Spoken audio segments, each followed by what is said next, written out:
Hey, what's going on, you guys? Good morning. Hey, I was just down here yesterday, and you can see, so they have this is the southbound lane on the Great Highway, Highway 1, the PCH. They just call it the Great Highway here, though. And you can see, I was telling, I think I was on Gratu's show, and we were just right down here, and I was showing you guys it. But so this morning, they have the northbound lane open. So here comes this cop right here. But the southbound lane, you can see overnight, bunch of sand and water was up in here early this morning or late last night. So they have this side of the highway closed off. But look at how high up the sand is right here. Let's climb right here. I mean, this is usually really low. I mean, we've been here a bunch on this channel, and so everything is really picked up here overnight. Tide is really in close. The water is right up to coming right up, and this is all wet where I'm at. Wow, and there's a BFB right there. Let's see if we can see that. Shit, I just popped open my coffee. That sucks. Jeez, I don't know if I can see it. Anyway, there's a big fucking boat right there,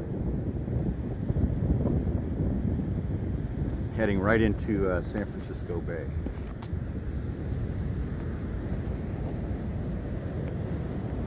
It looks really awesome down here this morning.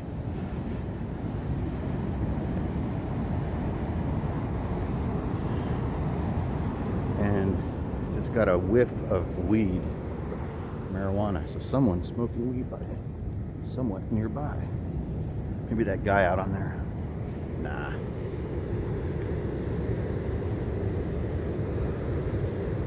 So freaking beautiful this morning as always, but oh, he's exercising out there with his dog. See that? Just doing some stretching. There's some big ones out the back. This is a really, it's kind of blown out, but this is a fun day right here. Should be in the water. And that will happen eventually. It is definitely within my plans, and it is on my list. And it's going to happen soon, especially as it starts warming up and everything starts getting even more beautiful out here. I hope to take a camera in the water and take you guys surfing with me. We're going to make that happen.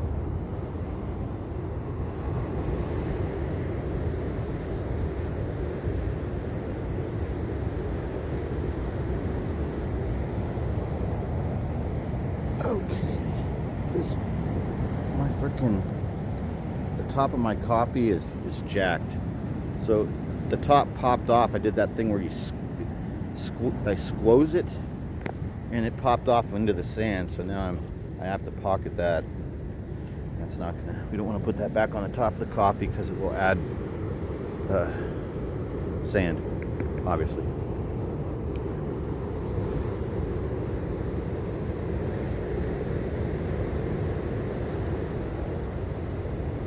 Big boat. There's a bunch of clouds. This is like a little opportunity for us to show you the San Francisco microclimate. So our location here is on the west side of the city of San Francisco, like the opposite side of, say, where the Pac-Bell Park. Say where you guys have seen the San Francisco Giants play baseball. We're almost on the exact opposite side of the peninsula from them. They're on the east side of the bay. So when you see the water like on TV during baseball games or like during the old 49er games, that's inside of the bay. We are outside of the bay. That boat is heading into the opening of the bay to go directly under the Golden Gate Bridge and right by Alcatraz to the marina. And you can see where we're at. It's perfectly clear, there's low wind. It's a beautiful day at the beach. But as you get into the bay, here's that microclimate. Look at that big giant mass of clouds and fog that's all blowing into the bay. So it is probably totally cloudy and overcast and dark and 5 or 7 degrees cooler right at the bridge than where we are right now. Because you can see all that? These are expensive homes, and you can see that they have ocean views in the top levels because they all are over the top of this berm here. And then these shacks, nobody lives in these shacks.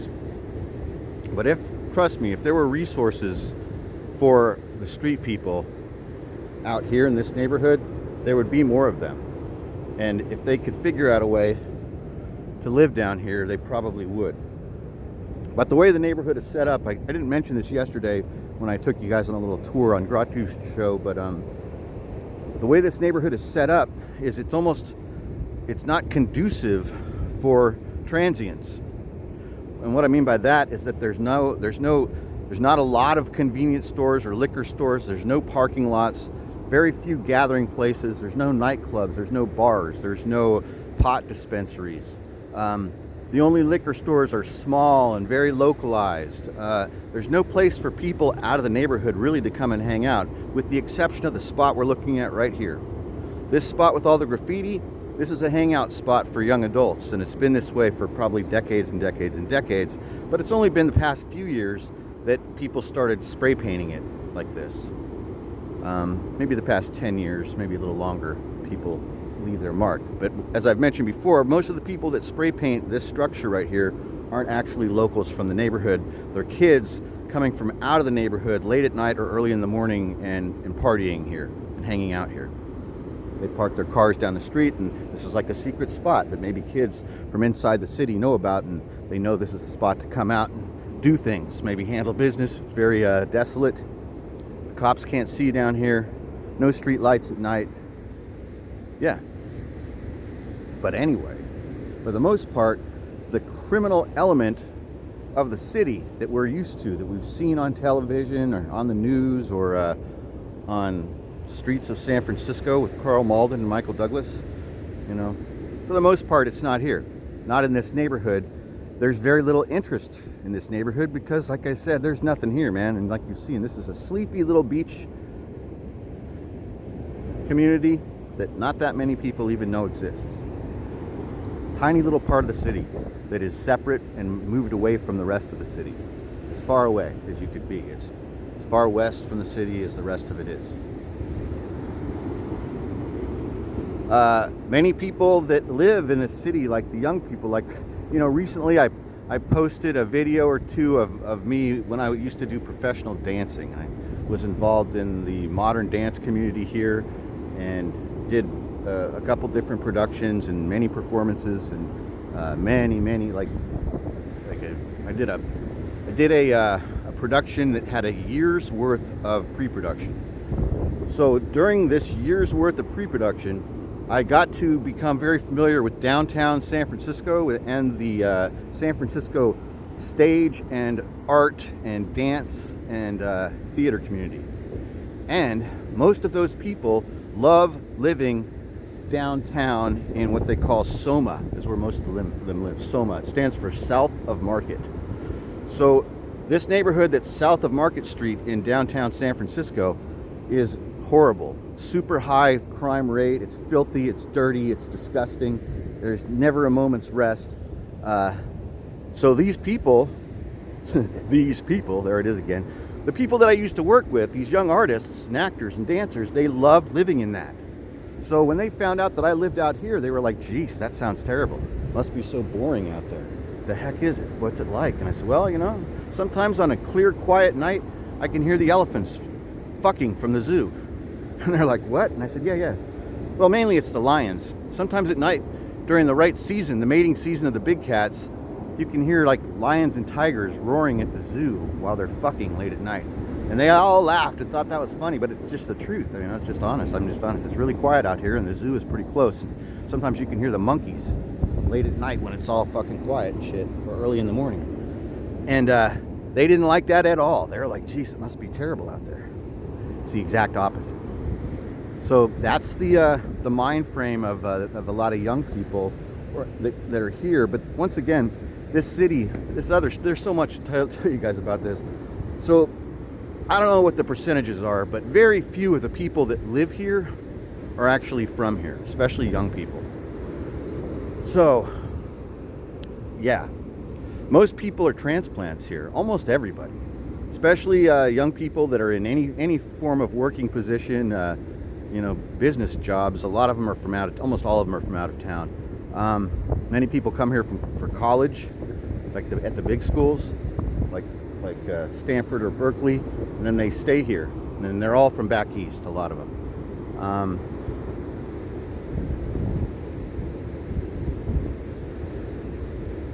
The people in the art community, dancers, actors, theater people, with the exception of the administrative people, like the choreographers or the producers, or obviously the financial institutions or families or foundations that typically donate money to help make productions work here.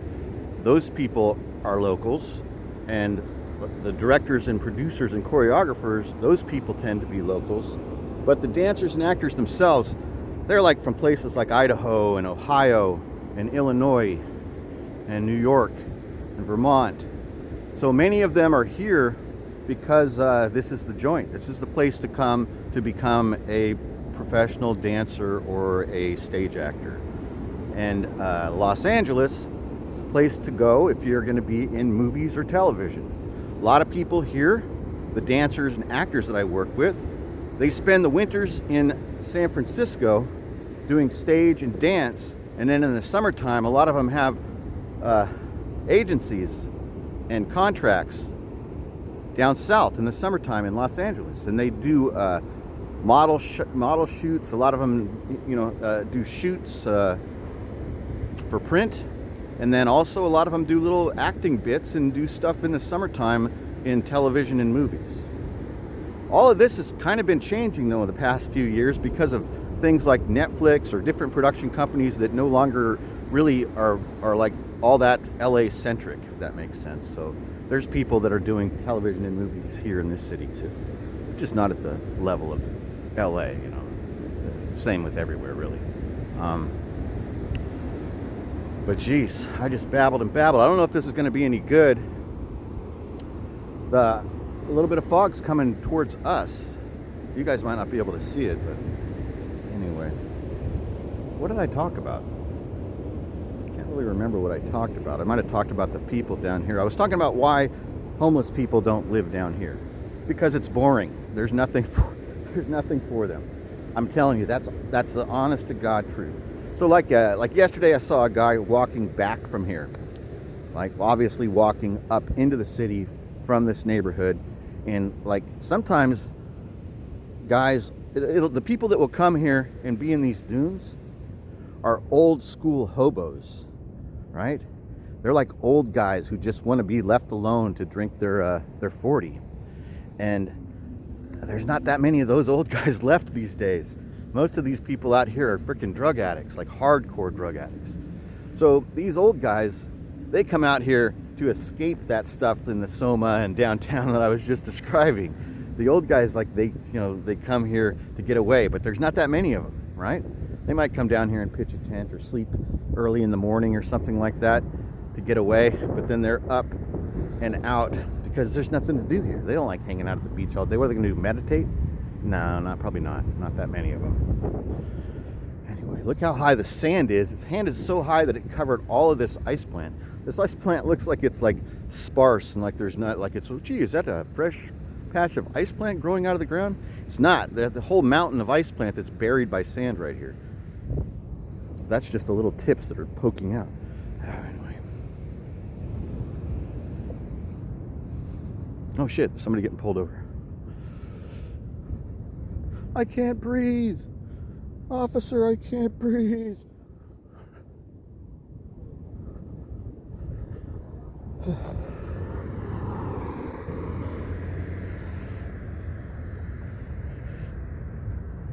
You did nothing wrong.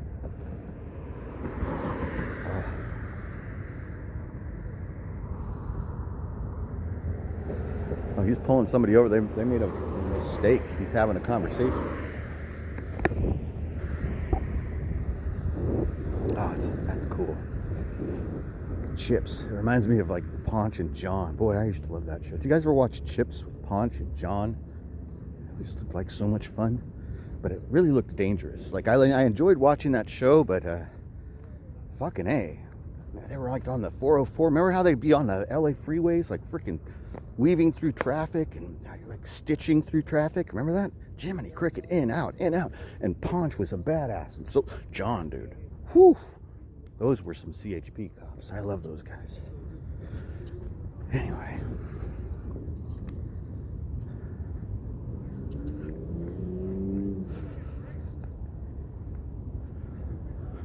There was much opulence. There was much opulence. Thanks for joining me. Glad you guys were here. I hope you enjoyed this morning walk at the beach, whatever else it was, and talk. Thanks. Have a great day. I'll talk to you guys later.